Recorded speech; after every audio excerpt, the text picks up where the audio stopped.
Assalamualaikum warahmatullahi wabarakatuh. Apa kabar anak-anak kelas 6 Badar yang Bapak banggakan? Alhamdulillah hari ini kita bertemu lagi dalam kegiatan pembelajaran daring dikarenakan pandemi COVID-19.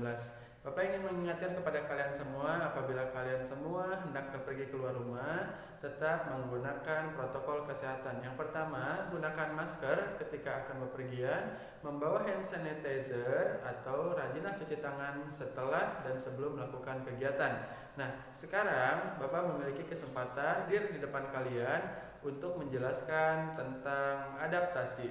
Nah, kemarin kita sudah selesai menjelaskan tentang adaptasi tumbuhan untuk mendapatkan makanannya dan melindungi diri.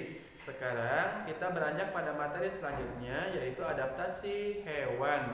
Kita telah membahas tentang bagaimana cara hewan melindungi diri dari pemangsa dan bagaimana hewan beradaptasi untuk mencari makanan, entah itu dalam bentuk susunan giginya, bentuk mulutnya, atau bentuk paruhnya, ataupun itu bentuk kakinya. Nah, itu sudah dibahas kemarin. Mudah-mudahan kalian masih ingat ya, fungsinya untuk apa, mulut penghisap, mulut penusuk ya. Nah, untuk melindungi diri dari pemangsa, banyak hewan yang diberikan kemampuan oleh Allah Subhanahu wa taala untuk melindungi dirinya daripada pemangsa. Yang pertama, mereka punya racun, punya sengat, bisa merubah warna atau menyerupai hewan yang lebih ganas, atau bisa pura-pura mati seperti kecoa kan. Nah, seperti itu. Nah, sekarang kita akan membahas tentang bagaimana adaptasi hewan untuk bertahan hidup dengan lingkungannya, terutama apabila hewan tersebut hidup di wilayah atau lingkungan yang kondisinya ekstrim atau berbeda seperti hewan-hewan pada umumnya. Misal, biasanya ya, seperti kita ketahui, kita itu atau makhluk-makhluk yang normal itu biasanya beraktivitas pada siang hari dan beristirahat pada malam hari. Tapi ada beberapa hewan yang beraktivitasnya pada malam hari. Nah, untuk menunjang aktivitas pada malam hari yang kondisinya gelap ya, tidak ada cahaya sama sekali, maka beberapa hewan diberi kemampuan oleh Allah Subhanahu wa taala untuk bisa beradaptasi agar bisa tetap beraktivitas maksimal pada malam hari. Nah, di sini kalian boleh membuka buku paket tema B ya. Halaman 44 dan 45 yang ada gambar burung hantu dan kelelawar. Hantunya, itu silakan dibuka. Maka kita akan fokus membahas tentang bagaimana cara hewan bertahan hidup dengan lingkungannya. Nah, kita yang pertama akan bahas kelelawar dulu. Kelelawar merupakan hewan atau mamalia yang beraktivitas pada malam hari, sehingga hewan ini disebut dengan hewan nokturnal. Ingat ya, hewan yang beraktivitas pada malam hari itu disebut hewan nokturnal. Nah, pada hewan kelelawar ini dia memiliki adaptasi beberapa hal, dikarenakan yang pertama, kondisi pada malam hari itu gelap, tidak ada cahaya. Selain itu, kelelawar memiliki penglihatan yang buruk ya. Nah, kelelawar diberikan kemampuan oleh Allah Subhanahu wa taala supaya dia tetap bisa mendapatkan makanan dan bisa mengetahui benda apa yang ada di depannya. Kelelawar memiliki kelebihan dibandingkan hewan yang lainnya. Meskipun matanya tidak bisa berfungsi dengan baik atau tidak tajam penglihatannya, tapi kelelawar diberikan kemampuan oleh Allah Subhanahu wa taala berupa Kemampuan untuk mendeteksi lingkungan sekitarnya dengan mengeluarkan bunyi berfrekuensi yang tinggi. Anggaplah ini kelelawar ya. Nah, kelelawar untuk mendeteksi apakah ada benda atau makanan yang ada di depannya, dia mengeluarkan bunyi dengan frekuensi yang sangat tinggi ya. Itu dia akan mengetahui apa benda yang ada di depannya dengan cara benda tersebut akan kembali memantulkan suara dari kelelawar tersebut. Nah, dengan menangkap gelombang suara dari pantulan benda atau makhluk yang ada di depannya, kelelawar ini akan tahu bahwa di depannya ini ada makanan, ada halangan, ada pohon atau tembok. Nah, itu kelelawar. Kemampuan kelelawar dalam mengeluarkan bunyi dengan frekuensi yang sangat tinggi itu disebut dengan ekolokasi.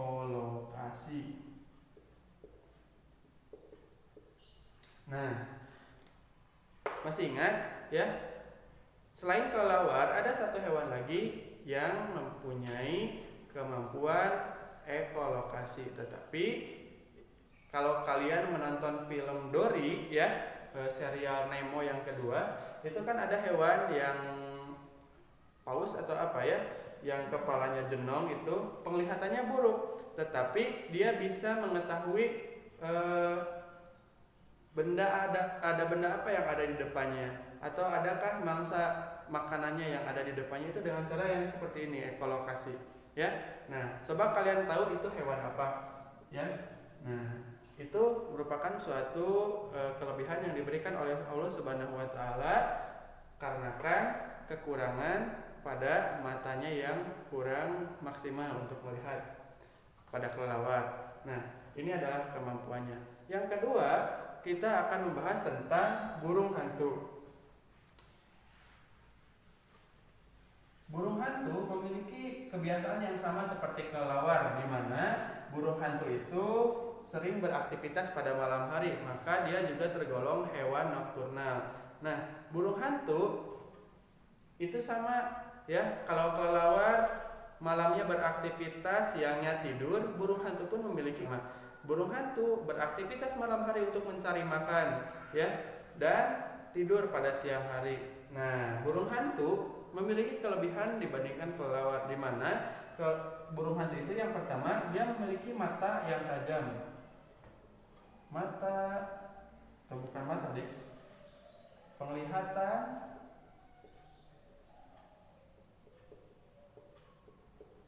Penglihatan dan pendengaran.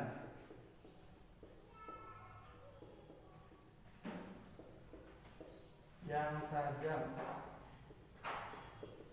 Nah, burung hantu itu memiliki penglihatan dan pendengaran yang tajam ya. Dia bisa mendengar suara sekecil apapun ya, dan bisa melihat dengan jelas hewan makanannya gitu ya. Selanjutnya, dia memiliki kemampuan, masih ingat ya, burung hantu itu bisa memutarkan kepalanya hampir 360 derajat. Itu karena burung hantu diberikan kemampuan otot leher yang lentur.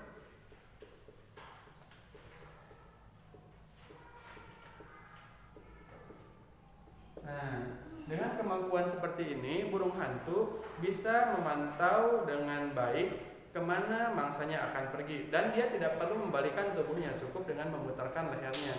Itu merupakan kelebihan yang kedua. Nah, kelebihan yang ketiga, burung hantu itu memiliki bulu ya, bulu yang halus ya, fungsinya untuk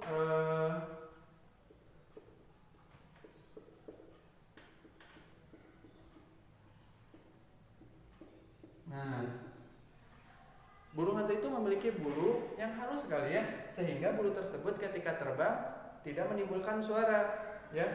Jadi secara diam-diam burung hantu itu akan menangkap makanannya dengan tidak menimbulkan suara sedikit apapun. Nah, seperti itu. Nah, ini merupakan adaptasi yang dimiliki oleh burung hantu ya, dimana dia memiliki penglihatan dan pendengaran yang tajam untuk berburu. Yang kedua, memiliki otot leher yang lentur untuk mengawasi mangsanya sampai 360 derajat ya, supaya lebih fokus dalam pengawasannya, sehingga dia tidak perlu berbalik-balik badan. Selanjutnya, dia memiliki bulu yang dapat meredam suara ketika terbang. Hal ini sangat menguntungkan bagi hewan-hewan yang sudah lari ya, seperti tikus lari ketika mendengar suara. Nah, ketika burung hantu akan menyergapnya, burung hantu ini tidak menimbulkan suara sedikit apapun, sehingga dia bisa mendapatkan makanannya secara diam-diam ya, tanpa diketahui oleh musuhnya. Selanjutnya, kita akan membahas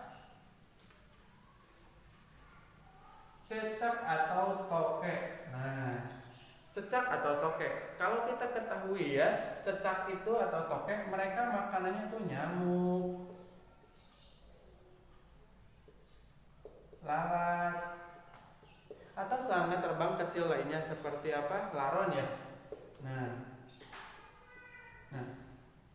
untuk bisa menangkap tiga serangga ini, cecak, tokek itu memiliki kemampuan berupa kakinya, bagian telapak kakinya, ya, itu berbeda dengan reptil yang lain, ya.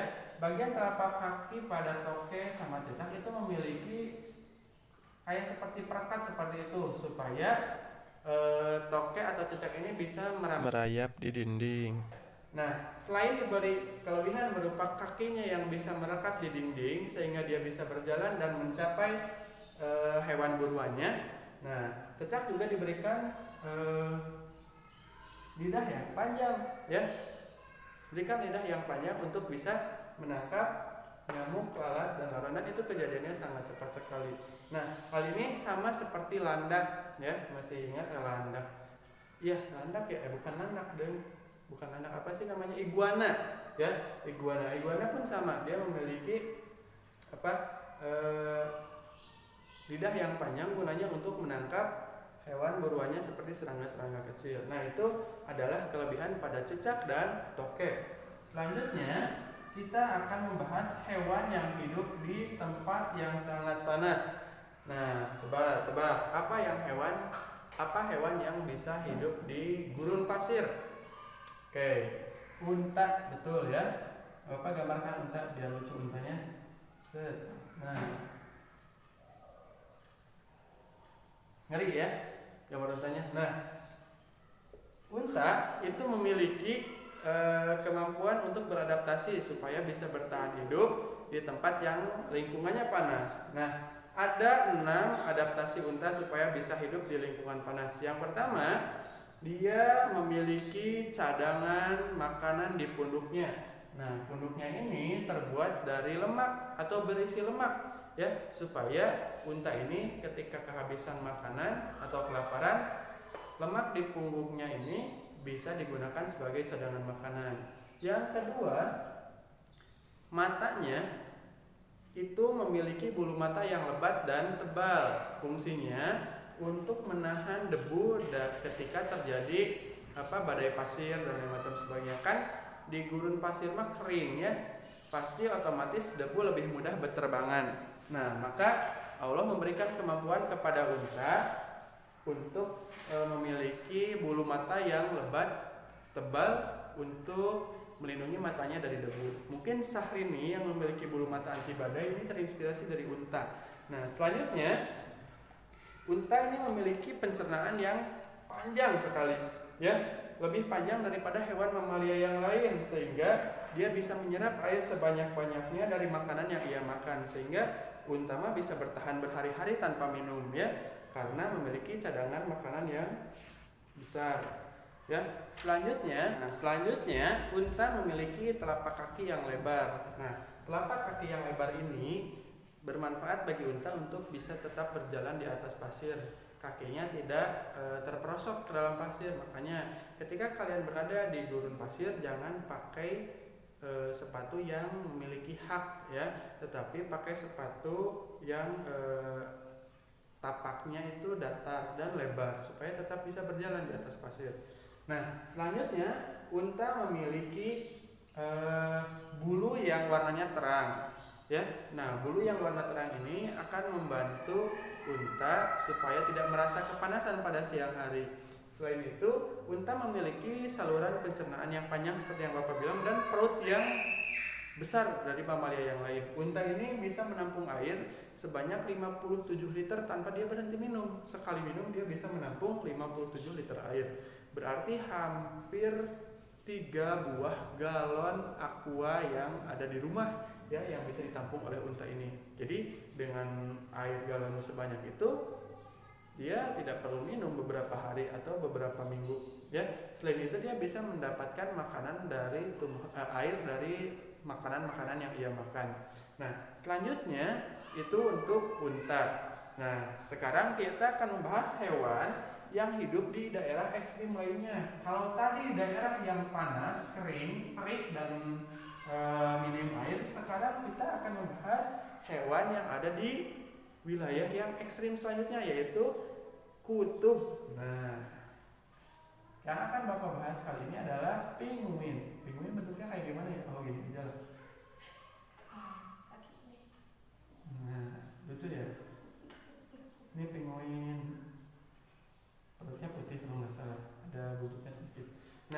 Ini adalah penguin. Penguin hidup di daerah yang dingin. Nah, untuk bisa bertahan hidup di daerah yang dingin, maka penguin ini diberikan kemampuan yang berbeda dengan burung-burung yang lain. Meskipun penguin ini masuk ke dalam golongan burung yang tidak bisa terbang, tapi penguin ini diberikan kelebihan lain oleh Allah Subhanahu wa taala. Dia diberikan kelebihan bisa berenang untuk mendapatkan makanannya. Makanya sayap yang seharusnya digunakan untuk terbang sekarang dimodifikasi untuk berenang, dan kakinya pun berselaput seperti bebek untuk mempermudah dia dalam bergerak dalam air. Nah, makanan-makanan penguin itu adalah ikan kecil, udang, cumi-cumi, dan pokoknya ikan-ikan kecil yang lain ya yang bisa dia makan itu. Kalau ikan paus kan nggak mungkin, nggak akan masuk, mungkin dia yang kemakan ya. Nah, selanjutnya kita akan membahas ciri-ciri khusus adaptasi penguin untuk bisa bertahan hidup di daerah kutub. Yang pertama, bulu penguin itu warnanya dominan hitam, sebagian besar hitam. Nah, kenapa warna bulu penguin hitam? Nah, ternyata Allah memberikan maksud dan tujuan tertentu memberikan warna penguin bulunya hitam. Warna hitam pada penguin ini digunakan untuk dapat menyerap panas sebanyak-banyaknya. Jadi dia akan merasa tetap hangat karena warna kulitnya ini, warna bulunya ini sudah berwarna hitam, yang artinya warna hitam itu lebih mudah menyerap panas sehingga dia tidak terlalu merasa kedinginan.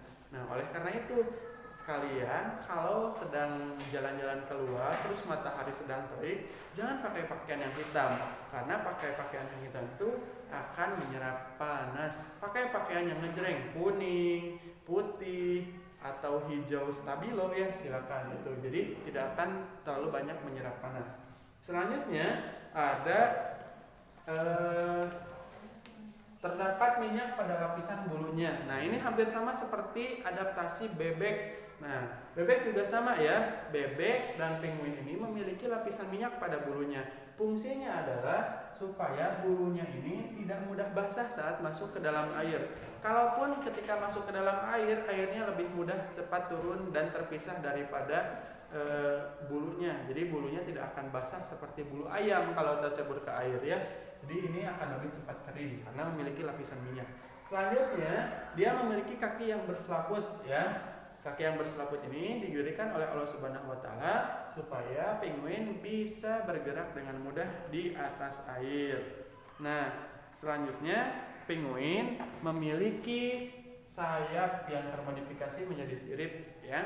Gunanya untuk sebagai, kalau kaki itu sebagai untuk gerakannya. Nah, kalau siripnya ini untuk belok kanan kirinya. Selain itu, penguin supaya tidak merasa kedinginan, maka dia selalu hidup bergerombol, ya.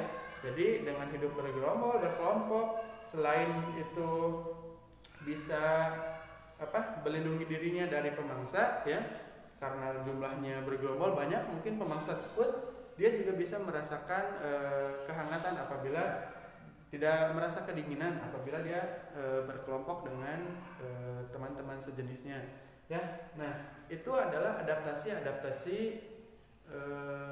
hewan yang menyesuaikan dirinya dengan lingkungannya. Ada yang menyesuaikan diri dengan cuaca ekstrim, yang kering, ya, tidak ada air, susah rumput, ya, seperti onta tadi. Ada yang beradaptasi di lingkungan dingin seperti penguin atau beruang kutub ya. Ketika beruang kutub atau hewan-hewan lain yang berada di wilayah yang dingin ya, maka beruang kutub atau seperti tupai ya, dia akan berhibernasi atau tidur yang sangat panjang ya sampai musim semi tiba. Nah, itu mungkin bentuk-bentuk adaptasi yang menyesuaikan dengan lingkungannya. Ada juga adaptasi hewan yang bisa kita ketahui ya, misalkan kalau kita pernah ke taman safari itu kenapa badak ya atau kerbau atau gajah selalu berkubang di dalam air ya, itu untuk mendinginkan tubuhnya dari panas cahaya matahari ya. Atau kadang ada juga kenapa kaki katak berselaput atau kaki bebek berselaput. Kenapa bentuk paruh bebek panjang dan lain macam sebagainya, itu bisa kalian teliti di rumah. Oh iya, dan satu lagi, kalau kalian yang punya kucing atau hewan-hewan sejenis kucing ya, seperti harimau, singa yang melihara di rumah, nah di bawah kaki kucing itu ada bantalan. Nah, ini adalah kaki kucingnya, ada 4 ya, itu ada 5. Nah di bawah kaki kucing ini ada berupa bantalan ya, berupa bantalan. Nah bantalan ini berfungsi sebagai peredam suara supaya ketika kucing melangkah hendak mendekati mangsanya tidak menimbulkan suara dan menyebabkan mangsanya kabur. Nah ternyata adaptasi hewan itu erat kaitannya dengan kehidupan kita sehari-hari. Terutama kita sebagai makhluk hidup pasti akan beradaptasi dengan lingkungannya. Jadi Bapak harap kalian bisa menambah pengetahuan kalian dengan mengamati hewan-hewan yang ada di sekitar rumah kalian. Ya, mengamati ayam, bebek, burung kakak tua kah, burung elang kah, atau mengamati kucing, kelinci, dan lain macam sebagainya. Kelinci telinganya panjang pasti memiliki tujuan dan bentuk adaptasinya. Nah, itu saja yang dapat Bapak sampaikan untuk adaptasi hewan dengan lingkungannya. Kurang lebihnya mohon dimaafkan. Apabila ada kesalahan, Bapak mohon maaf. Apabila ada kata-kata yang kurang berkenan, billahi taufiq wal hidayah. Assalamualaikum warahmatullahi wabarakatuh.